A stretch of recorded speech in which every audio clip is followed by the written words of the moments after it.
Welcome back to Woodruff Woods. Hey, I'm Darren. And tonight, I got some news to share with you. I thought I'd give you a little bit of a pond update, and I have a new product I want to show you. So let's start with that new product. Actually, I can't wait. I've got to tell you the news. Much to my dismay, the firewood processor has left the property. So AJ wanted to get it back over to his place, get it cleaned up, get it ready for the Paul Bunyan show. And it does look like I will be attending Paul Bunyan this year. I believe I will only be there on Saturday, but I look forward to seeing all of you. If you do see me, make sure you stop me, say hello, let me know who you are. I love meeting the people that are on the other side of the camera. So anyway, I'm going to adjust the camera a little bit, take a look at what we have, and kind of go through what it is and how I'm going to use it.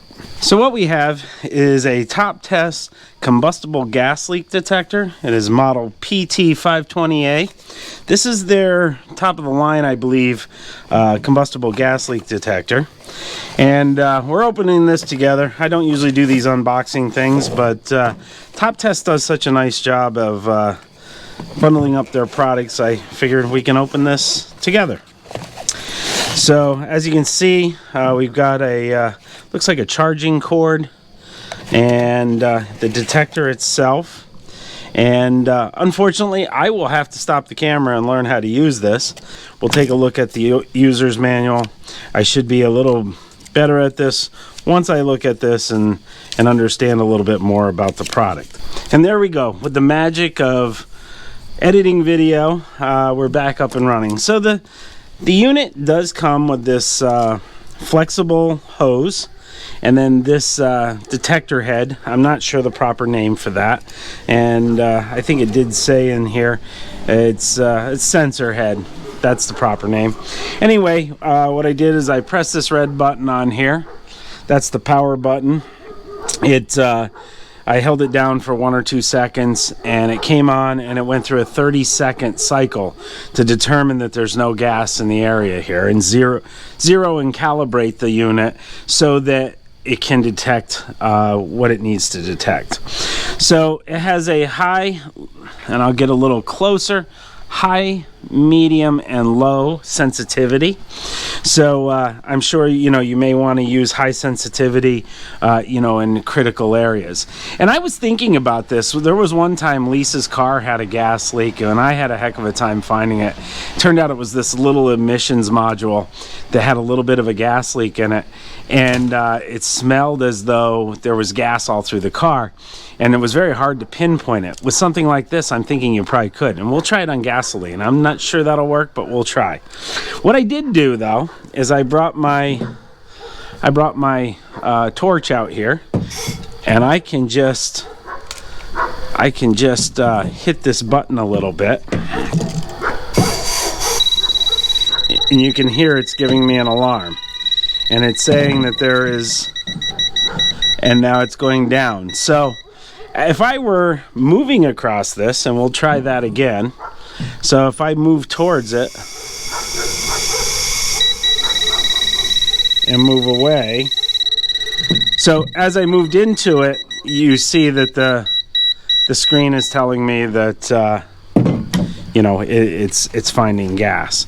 So that's pretty easy to do. I mean, obviously I'm making this very easy for the machine to find it. But let's take a little bit of a walk, and I'll show you how I'll plan on using this. So Lisa and I just closed up the pool for the year, and it's that time of year where we're preparing for winter, and closing the pool, cleaning the chimney. Good reminder. Oops, sorry about that. I kicked the stand. Good reminder to get your chimney cleaned or clean it yourself. And in a future video, I'm going to show you a tool I use for that. So I'm going to set you up here, and we'll talk a little bit about what I'm doing. Most of us have if you use propane at all, you have a tank like this, or maybe bigger like I have up at the other garage. And oftentimes if you're losing propane, you can find it in these areas. So if I go, and I just turn this on, I can just follow along here, and I'm not finding any leaks around the connections. So I'm pretty sure this is actually in pretty good shape.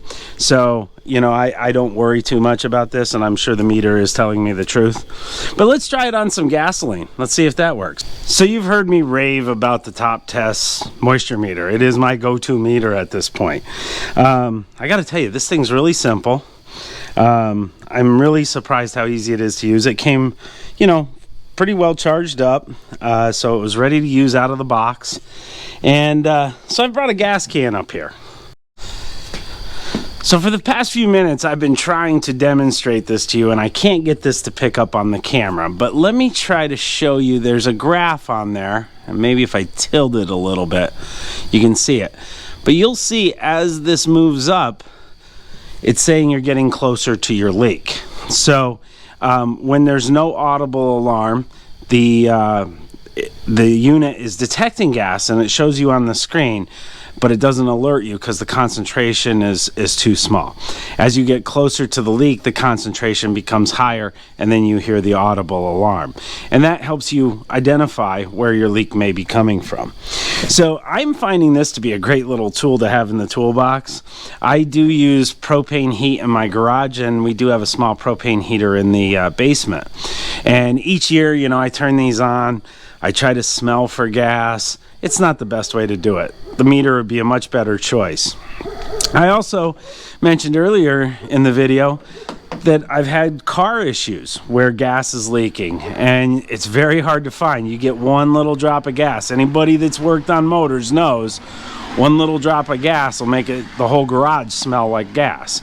So in trying to identify where the gas is, this is going to be a really great tool for that, and especially with this very flexible tube on here with the sensor on the end, I can get right to it. I'm going to try to demonstrate how this may work, and hopefully you'll be able to see this. So I'm going to try to hold this still, and I'm going to move a little bit of gasoline towards the sensor.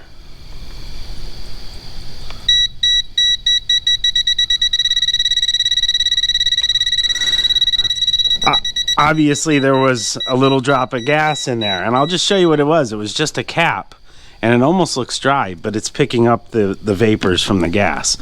So very impressed with it. Good unit.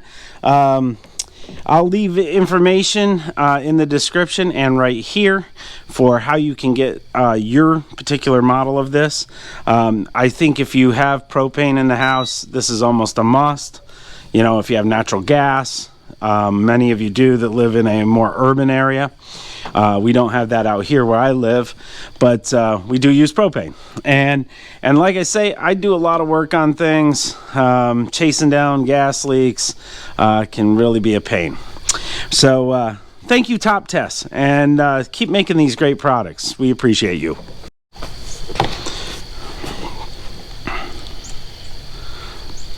So just to add to what we've been talking about with the Top Test meter, what they advertise on the back of the box is that it's easy to read screen. I would agree with that. It's rechargeable, which is a great feature. It has the low, mid, and high sensitivity. I had mentioned that earlier in the video. It measures anywhere from 50 to 10,000 parts per million. Of course, at the higher end, you really have some major problems. We have a low battery indicator right on the screen. It gives you an idea when you need to recharge it. It shuts itself off after 10 minutes. And it has both the visual screen and the audio alert, which I did try to show you, but I'm not sure how well that turned out. And then you can actually mute that audible alarm if you want. Feature-rich product at a very reasonable price. I'll put a link to this in the description where you can go and purchase your own meter. So I've relocated to the pond, and I got to tell you, I'm really pleased with the pond. We've taken care of all the leaks. The springs are feeding this pond very well. We'll take a walk and I'll show you that. But let me just step out of the way and show you what it looks like. As you can see, the water is looking very nice. It's very clear. Of course, being spring fed, that's to be expected. So what I'll do is I'll take a little bit of a walk. We'll take you up on high speed here.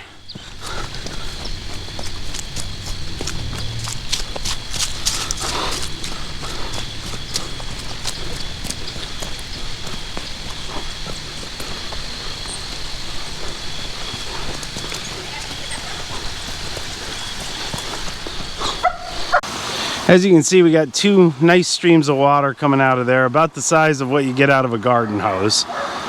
We added some color to the pond, and the reason I did it very concentrated because we did have those leaks, and I wanted to be able to see if the water was coming from an underground spring or if it was actually leaking through the dam.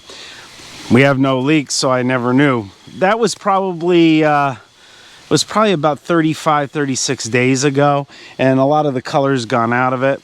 I did use a product from Tractor Supply, and if you watch Hometown Acres, Adam did a little thing on this where you get a bag and you throw it into the water and it disperses. My pond here is about 0.22 acres.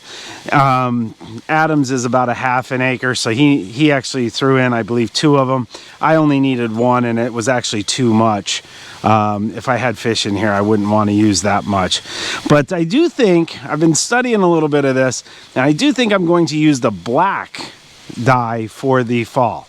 It gives more of a mirror finish to the water.